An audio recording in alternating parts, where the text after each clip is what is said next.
என்னப்பா இன்னைக்கு அரசியல் சூழ்நிலை பேசலாமா இங்க வேணாமா? இன்று அரசியலில் பல பல வருந்தத்தக்க நிகழ்வுகள், பல தலைவர்களின் கருத்துக்கள், என்ன பேசுகிறோம் என்று தெரிந்து பேசுகிறார்களா தெரியாமல் பேசுகிறார்களா என்று தெரியவில்லை. அண்ணன் திருமாவளவன் மரியாதைக்குரிய முன்னாள் முதலமைச்சர் ஜெயலலிதா அவர்களை பற்றி, சாதியை பற்றி பேசி இருக்கிறார்கள்.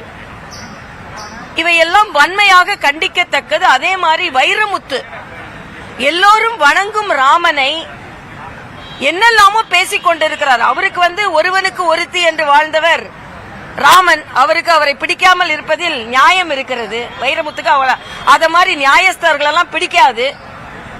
சகோதரி சின்மயி அவரை பற்றி மிக தெளிவாகவே சொல்லி இருக்கிறார்.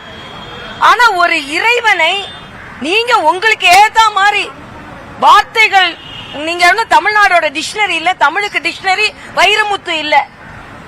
ஆக ஒரு எல்லோரும் வணங்கும் ராமனை நீங்க எப்படி அதை சொல்லலாம்? என்ன தைரியம் உங்களுக்கு இருக்கிறது? நீங்க அதற்கு பொருள் எழுத வேண்டிய அவசியம் இல்லை. ராமாயணத்தை பற்றி உங்களுக்கு நம்பிக்கை இல்லைன்னா, ராமரை பற்றி நம்பிக்கை இல்லைன்னா பேச வேண்டிய அவசியம் இல்லை. ஆனா அவருக்கு கம்பராமாயணத்தை நிகழ்வுல கூப்பிட்டு விருது கொடுக்கிறார்கள் என்றால் அவர்களைத்தான் சொல்ல வேண்டும். அது மட்டும் இல்ல, இன்னைக்கு தூய்மை பணியாளர்கள் இத்தனை நாட்கள் அங்கே உட்கார்ந்திருக்கிறார்கள். 1000 கோடி ஊழல் கழிப்பறையில் நடைபெற்றிருக்கிறது என்று ஆங்கில பத்திரிகை தொடர்ந்து தமிழகத்தில் எழுதி கொண்டிருக்கிறார்கள். இந்த 1000 கோடி ஊழலை பற்றி, கழிப்பறை ஊழல் இதுவரைக்கும் தமிழகத்தில் நடக்காதது. ஆனால் அதற்கு மாநில அரசு எந்த பதிலும் சொல்வதில்லை. மாநில அரசு தினம் ஒரு விளம்பரத்தை செய்து கொண்டிருக்கிறார்கள். எல்லாத்தோட ஜோக் என்னன்னா, மோடியால் செய்ய முடியாததை என்னால் செய்ய முடிந்தது என்று அண்ணன் பழனிசாமிக்கு காழ்ப்புணர்வான். இது எங்க போய் சொல்றது? அண்ணன் ஸ்டாலின் தன்னை என்ன நினைத்துக் கொண்டிருக்கிறார் என்றே தெரியல. மோடி அவர்கள் இந்த இந்திய பொருளாதாரத்தை தூங்கி நிறுத்தி இருக்கிறார். உலகத்தில் 4வது பொருளாதாரத்தை தாண்டி 3வது பொருளாதாரத்தை நோக்கி நடை போட்டுக் கொண்டிருக்கிறது. உலக அரங்கில் மிக பிரம்மாண்டமான ஒரு தலைவராக வலம் வந்து கொண்டிருக்கிறார். 17 மாநிலங்களை ஆட்சி செய்கின்ற கட்சியின் தலைவராக இருக்கிறார். ஆனா மோடி செய்யாததை தான் செய்து விட்டோம் என்று எதை வைத்து சொல்கிறார்? இன்னைக்கு தூத்துக்குடிக்கு இன்வெஸ்ட்மெண்ட் வருது, சென்னைக்கு தூத்துக்குடிக்கு கார் தொழிற்சாலை வருதுன்னா இந்தியா மீது நம்பிக்கை வைத்து. இதுக்கு முன்னால உங்களால செய்ய முடிந்ததா?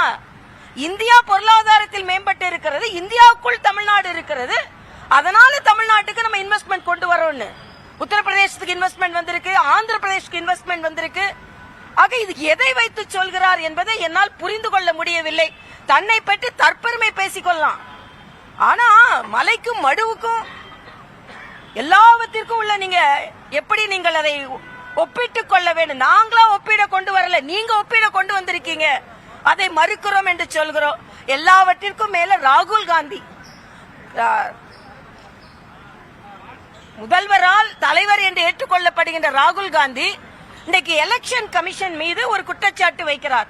பீகார் எலெக்ஷன் கமிஷன் என்ன சொல்லி இருக்குன்னா, ஓட்டர் லிஸ்ட் தயார் செய்து வெளியிடப்பட்ட பின்பு 10 நாட்கள் எந்த ஆட்சேபனமும் வரவில்லை.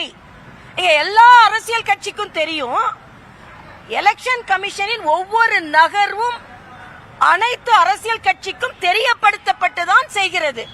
ஓட்டர் லிஸ்ட் அவங்க வெளியிடுறாங்க, அதுக்கு எல்லா அரசியல் கட்சி தலைவர்களும் வருகிறார்கள்.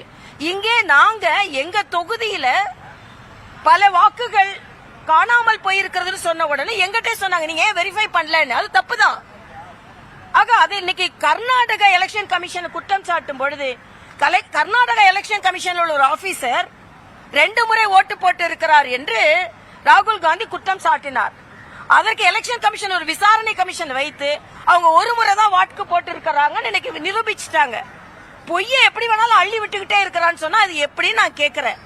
ஏற்கனவே தேஜஸ்வி சூர்யா வாக்காளர் லிஸ்ட்ல என் பேரே இல்லைன்னா அப்ப 2 இடத்துல இருந்திருக்கு.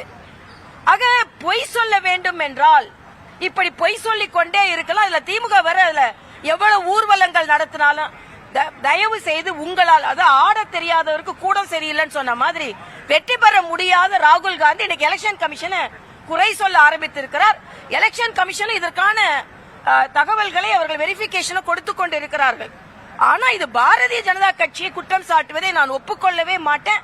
ஏன்னா பாரதிய ஜனதா கட்சி கடுமையான உழைப்பினால் வெற்றி பெற்றிருக்கிறது, தலைவர்களின் உழைப்பினால், தொண்டர்களின் உழைப்பினால் வெற்றி பெற்றுக் கொண்டிருக்கிறது என்பதை நான் பதிவு செய்கிறேன்.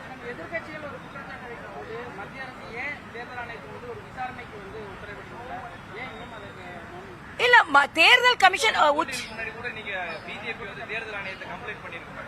இல்ல அதத்தான் சொல்றேன். கம்ப்ளைண்ட் பண்ணும்போது நாங்க என்ன சொன்னாங்க, நீங்க வெரிஃபை பண்ணிருக்கணும், நாங்க தான் லிஸ்ட் வெளியிட்டோமே, அது தவறுதான். ஆக அதே மாதிரி இன்னைக்கு தேர்தல் ஆணையம் என்ன சொல்லிருக்காங்க, பீகார்ல என்ன சொல்லிருக்காங்க, நாங்க வாக்கு லிஸ்ட் வாக்காளர் லிஸ்ட் வெளியிட்டு 10 நாள் ஆகுது, 10 நாள்ல எங்களுக்கு எந்த தகவலும் வரல, நீங்க கம்ப்ளைண்ட் பண்றதையே சரியா கம்ப்ளைண்ட் பண்ணுங்க, பத்திரிகையை கூப்பிட்டு பேசாதுங்க அப்படின்னு சொல்றாங்க. ஆக சரியான கம்ப்ளைண்டே கொடுக்கலையே, அதைத்தானே சொல்றேன். அதாவது சரியான கம்ப்ளைண்டே கொடுக்கலையே. ஆக தேர்தல் ஆணையத்துக்கு கொடுக்கறத மத்திய அரசு என்ன செய்யும்? மத்திய அரசு ஏன் கிளாரிபிகேஷன்ல வரணும்? தேர்தல் ஆணையம் என்பது ஒரு தனிப்பட்ட அமைப்பு, அவங்க தான் கிளாரிஃபை பண்ணணும். மத்திய அரசு ஏன் கிளாரிஃபை பண்ணணும்? நீங்க மத்திய அரசு கிளாரிஃபை பண்ணணும்னு சொல்றதே தவறுன்னு நான் சொல்றேன்.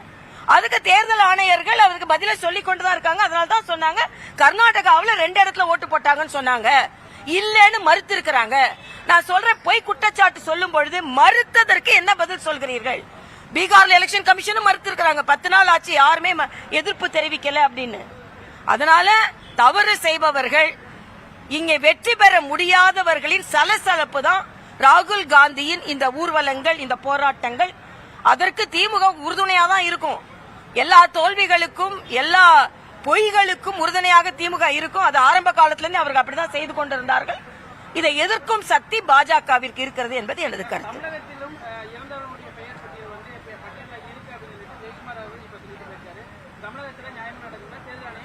இல்ல நிச்சயமாக தேர்தல் ஆணையம் சரின்னா அது அரசியல் கட்சிகள் நாங்க வெரிஃபை பண்ணி தான் ஆகணும். அதை வெரிஃபை பண்ணணும். அப்படி இருந்தா தப்பு. தமிழ்நாட்டில் அப்படி இருந்தா தான் நான் சொன்னேன், டி நகர்ல 20,000 ஓட்டு காணும். அதுவும் எங்களோட கவுன்சிலருக்கு ஓட்டு போட்ட தெருக்கள்ல உள்ள ஓட்டு காணும். இவங்கெல்லாம் ப்ரோ பிஜேபி ஓட்டுன்றது காணும். சகோதரர் அண்ணாமலை நேரடியா குற்றம் சாட்டினார், கோயம்புத்தூர்ல 1 லட்சம் ஓட்டு காணும்னு. அதனால தேர்தல் நாங்க வலிமையா குற்றம் சாட்டுறோம். திமுக எப்படி வெற்றி பெறுகிறது? அதாவது ஓட்டிங் மிஷினை குறை சொன்னாங்க. திமுக வெற்றி பெறும்போது ஓட்டிங் மிஷின் நல்லா வேலை செய்யும். பிஜேபி வெற்றி பெறும்போது ஓட்டிங் மிஷின் வேலை செய்யாது. பிரியங்கா காந்தி அங்க இருந்து இங்க வயநாடுல 1 லட்சம் 2 லட்சம் ஓட்டு வித்தியாசத்துல ஜெயிப்பாங்க, அப்போ ஓட்டிங் மிஷின் நல்லா வேலை செய்யும். இதே பாஜக யாராவது 2 லட்சம் ஓட்டுல வித்தியாசத்துல உடனே ஓட்டிங் மிஷின் வேலை செய்யாது. பிரியங்கா காந்தி வெற்றி பெற்றா உடனே வாட்டர் லிஸ்ட் எல்லாம் சரியா இருக்கும். பிஜேபி யாராவது வெற்றி பெற்றா ஓட்டர் லிஸ்ட் சரியா இருக்காது. திமுகவை நான் ஒரே கேள்வி கேட்கிறேன், வாக்கு எந்திரம் சரியாக பயன்படுத்தப்படவில்லை, நீங்கள் அதில் தான் வெற்றி பெற்றீர்களா? ஓட்டர் லிஸ்ட் சரியா இல்லைன்னா நீங்க அதுல தான் வெற்றி பெற்றீர்களா?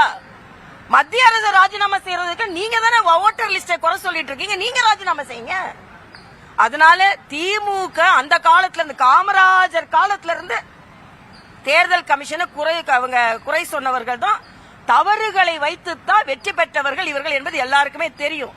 அங்க ஜோக்கே உண்டு, யாராவது இறந்து போயிட்டாங்கன்னா அவங்களோட மறு உருவத்துல திமுக காரங்க ஓட்டு போடுவாங்கன்ற ஒரு பழங்கால ஒரு ஆசியமே உண்டு.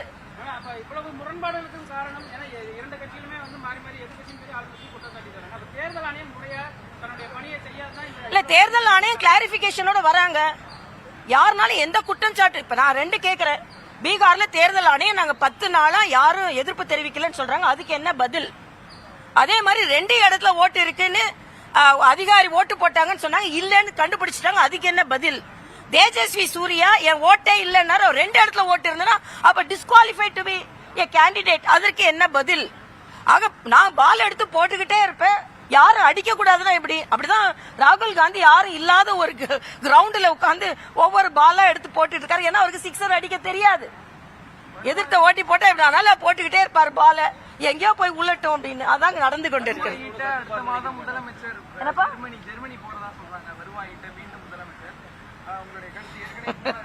ஏற்கனவே போன இடத்தோட கணக்கு இல்ல. ஜெர்மனிக்கு எதுக்கு போறாரு நமக்கு தெரியாது. துபாய்க்கு போனாங்க, அமெரிக்காவுக்கு போனாங்க. சரி சரி, இதுக்கு முன்னால உள்ள முதலீடு இந்தந்த நாட்டுக்கு போனோம், இந்தந்த முதலீடு எங்களுக்கு கிடைத்தது, இந்தந்த முதலீடு இது வரைக்கும் வந்திருக்குது அப்படின்னு கணக்கு கொடுக்க சொல்லுங்க. எந்த கணக்கும் இல்ல.